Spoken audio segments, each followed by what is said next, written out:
Earlier this month, we brought you the story of a state board that's looking to address South Dakota's gap in other states when it comes to teacher salary. Well, that board is now putting together proposals for state lawmakers to consider this next legislative session.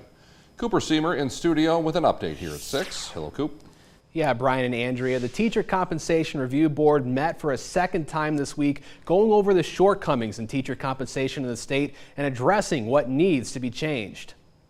While the State Teacher Compensation Review Board works through proposals to help catch South Dakota up with its neighbors, the Department of Education is busy working through solutions to fill open teacher positions, like its teacher apprenticeship pathway pilot.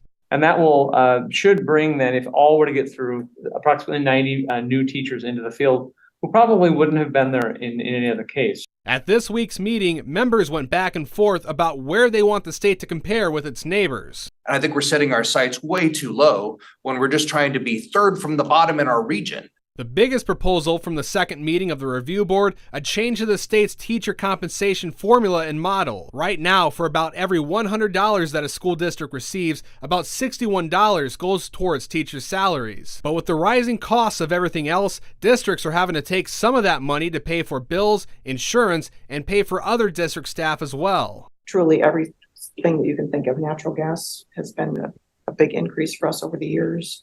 We've also had a very large increase in our non-certified staff. It's been very difficult to compete. The proposal for more accountability from school districts when increasing funding is welcome from education groups. But they warn that just increasing funding again without accounting for those other rising costs won't paint a true picture of the situations schools are forced to address. It's almost like ensuring the financial integrity of the things that you want to do in the raise.